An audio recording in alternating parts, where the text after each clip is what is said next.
All right, next up we would like to introduce our very own member of SCA. This is her third year in the program. I would like to introduce Quynh.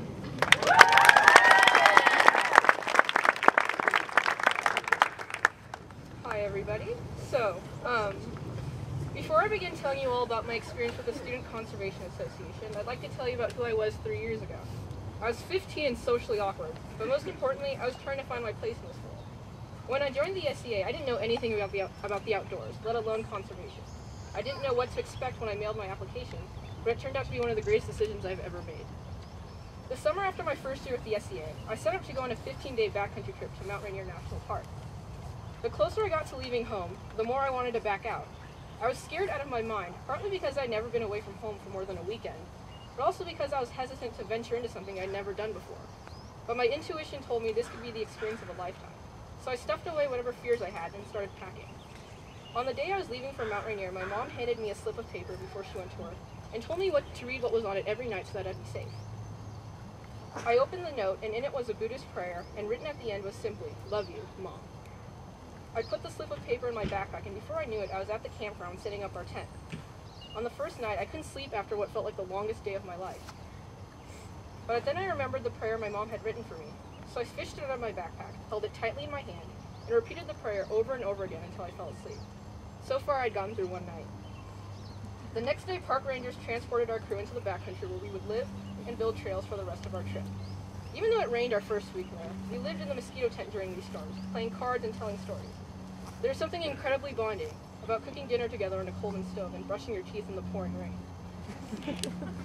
It took me a while to realize it, but even though I said my prayers every night before I went to sleep, I didn't miss home as much as I did before. At the end of one of our work days, one of my crew members suggested we go on a hike to Gobbler's Knob Fire Lookout Point to watch the sunset. I wanted to stay behind and take a nap. But no, my crew leader Bridget told me we're a team and we stay together. So I got ready to go on what I thought would be one of the worst hikes of my life. But as I hiked up the last switchback and heard my crew leader Phil go, "Come on, Quynh, you're gonna miss it," I ran up the hill and found myself looking at the most beautiful sunset I had ever seen in my life. To be standing up there with the entire world out in front of you is nothing short of amazing. I realized then and there that this is what I have to protect for the rest of my life, and that conservation is something I can't turn my back on. Places like Mount Rainier will exist as long as there are people willing to preserve it, and this trip taught me why conservation is important, and why what we accomplish today matters. This trip was the reason I decided to return to the SCA, and each year the SCA would help me develop the leadership skills and strength to overcome many of my insecurities and fears. One fear I've had these past couple of years is the fear of failure. During my sophomore and junior year of high school, circumstances arose where I didn't think I would graduate from high school. My best friend went to a different high school, and at 16 I was dealing with more than I could handle. However, being a member of the SCA taught me that no matter how much you think you can't do something, you have to realize that fear only holds you back if you choose to let it hold you back. Before I joined the SCA, I was constantly skeptical of every decision I made because I was afraid of making the wrong choices. Maybe I don't have to know where my decisions will take me, but I've learned to trust that everything will work out in the end. 3 years ago, I didn't think one service project a month in 15 days on Mount Rainier could change my life, but it did. I've explored some of the most beautiful places in the world, developed a huge sense of service and accomplishment, and created friendships with some of the greatest people I will ever meet.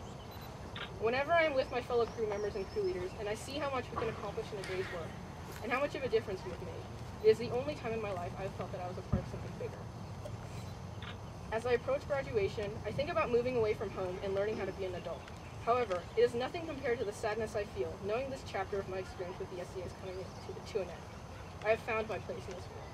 Thank you to my crew leaders, thank you to the SCA staff, and thank you to the remarkable young men and women who stand here with me today, because this experience wouldn't have been nearly as monumental without each and every one of them.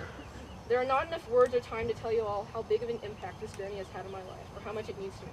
But what I can say after 3 short yet beautiful years is that I hope you all choose to take chances, because you never know where your decisions will lead you. And speaking from experience, you have nothing to be afraid of. Thank you.